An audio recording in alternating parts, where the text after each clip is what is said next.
Assalamualaikum warahmatullahi wabarakatuh. Bismillahirrahmanirrahim. Alhamdulillahirabbil alamin wassalatu wassalamu ala asyrafil anbiya'i wal mursalin wa ala alihi washabihi ajmain. Amma ba'du. Qala rabbi shrah li sadri wa yassir li amri wahlul 'uqdatam min lisani yafqahu qawli. Rabbana iftah bainana wa baina qaumina bil haqqi wa anta khairul fatihin. Pemirsa yang dirahmati Allah Subhanahu wa taala, anak-anakku, para santri Pondok Pesantren Darul Ukhuwah dan mahasiswa-mahasiswi Unusia Jakarta, dimanapun Anda berada. Marilah kita mulai kajian dan pengajian pada kali ini dengan baca suratul Fatihah. Kita hadiahkan untuk pengarang kitab Arba'in Nawawi dan syarahnya Ibnu Daqiqil Aid. Mudah-mudahan Allah mengampuni segala dosa berdua ini dan Allah memberikan kepada kita ilmu yang bermanfaat.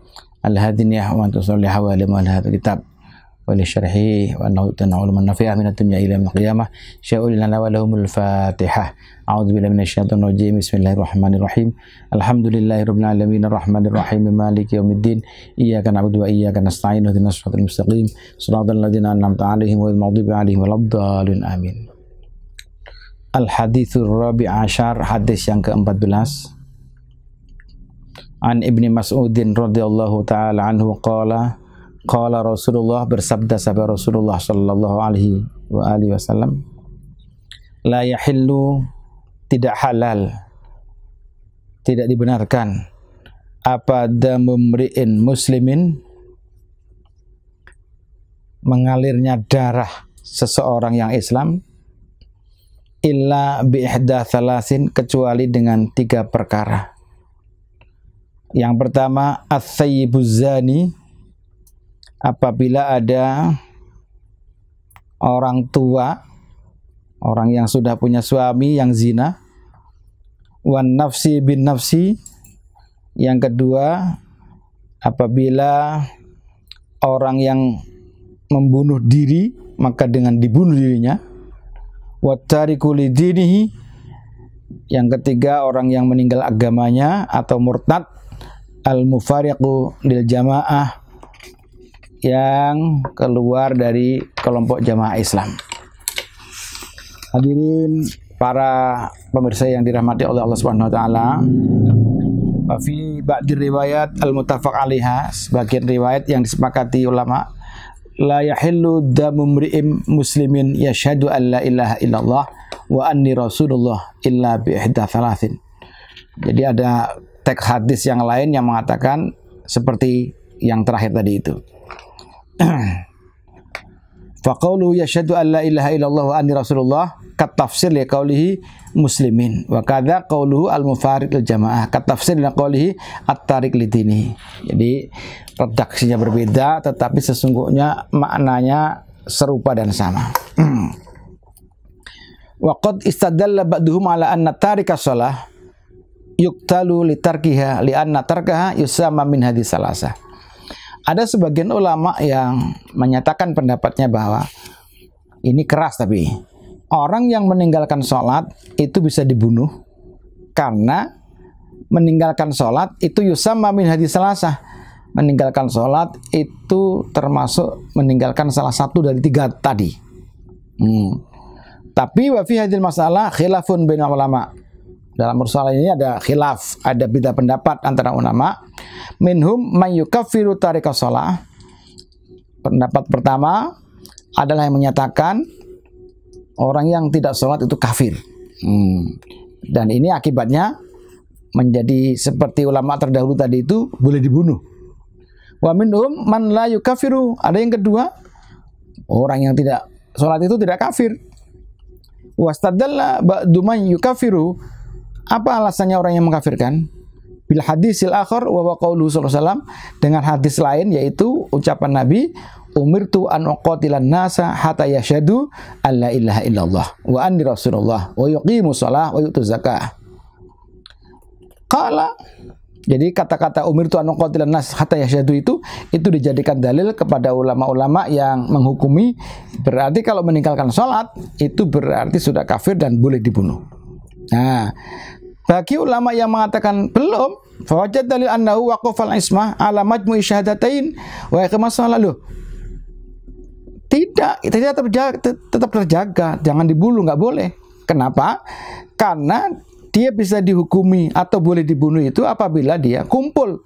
Dia tidak mengucapkan 2 syahadat, dia tidak mendirikan sholat, tidak menunaikan zakat. Lah, kalau ngumpul maka boleh. Tapi ini kan nggak hanya meninggalkan sholat.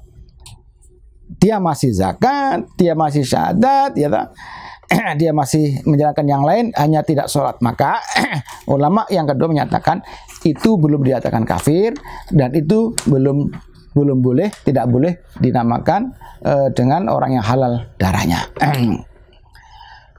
Qauluhu as-sayyibuz zani wal muhsan, yang dimaksud ini adalah apabila ada orang yang zina muhsan. Tapi wa yadkhulu fi az-zakar wal untha. Zina muhsan ini bukan hanya perempuan yang zina, tetapi laki-laki yang sudah punya istri juga. Itu termasuk zina muhsan. Wa huwa hujjatun ala mattafaqa alaihi muslimun min anna hukmaz zani ar-rajam. Jadi hukumnya orang yang zina itu dirojam bisyuritul madhkurah fi abwab fikih. Itu sesuai dengan syarat-syarat yang ada di dalam kitab fikih. Hadirin para pemirsa, anak-anakku semua yang dirahmati Allah Subhanahu wa taala. Apa pelajaran yang kita bisa ambil dari hadis yang singkat tapi padat makna ini? Yang pertama, kita bisa ngambil pelajaran bahwa tidak boleh ada pertumpahan darah antara kita, tidak boleh ada saling membunuh, dan tidak boleh ada main hakim sendiri, kecuali apabila ada 3 hal tadi itu. Itu pun harus ada tabayun, harus ada sampai di pengadilan dan dibuktikan dengan alat-alat bukti yang kuat. Tidak boleh sembarangan, karena sudah menuduh zina langsung kemudian kita bunuh. Karena menuduh orang ini sudah membunuh orang lain kemudian kita bunuh, nggak boleh. Harus dibuktikan dengan syarat-syarat tertentu, dengan bayinah, dengan syahid-syahid tertentu, dan baru kita boleh menjalankan hukuman. Yang kedua, ini menunjukkan hadis ini bahwa Islam menjaga kehormatan. Islam tidak meremehkan aturan. Ini menunjukkan bahwa Islam itu menjaga harmoni. Maka ada peraturan-peraturan. Maka jangan main-main dengan pidana Islam.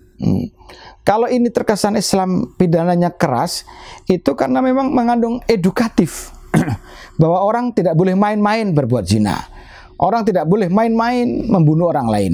Orang tidak boleh main-main murtad, keluar masuk agama Islam. Itu tidak boleh. Ini menunjukkan bahwa ketegasan Islam di sini. Kemudian selanjutnya, ini juga mengandung pelajaran bagi kita bahwa zina, dekat-dekat zina itu tidak boleh, apalagi muhson. Apalagi zina muhson. Zina muhson itu adalah apabila orang sudah punya istri atau sudah punya suami menjalankan zina, melakukan zina dengan orang lain, itu namanya zina muhson. Ini lebih berat lagi hukumannya. Sama-sama beratnya, tidak muhson juga berat. Apalagi muhson. Ini juga menunjukkan bahwa di dalam Islam, kehormatan seseorang, perilaku kita itu sangat menentukan dan sangat diatur sedemikian rigid, maka tidak boleh sewenang-wenang. Ada aturan, dan semua aturan dalam Islam itu mengandung hikmah, mengandung keinginan, kebaikan di dalam kemaslahatan di dunia dan akhirat. Mudah-mudahan kita semuanya terjaga dari 3 hal yang diancam oleh Rasulullah, dari 3 hal yang menyebabkan dibunuh oleh Allah SWT. Yang pertama adalah zina, yang kedua jangan membunuh orang lain, dan yang ketiga mudah-mudahan kita jangan murtad, jangan keluar dari Islam. Kita yakini agama ini adalah sudah mudah, oleh karenanya maka tidak usah diragukan dengan keagamaan dan agama kita. Adzanallahu wa iyyakum ajmain, wallahul muwaffiq ila aqwamit thoriq. Wassalamualaikum warahmatullahi wabarakatuh.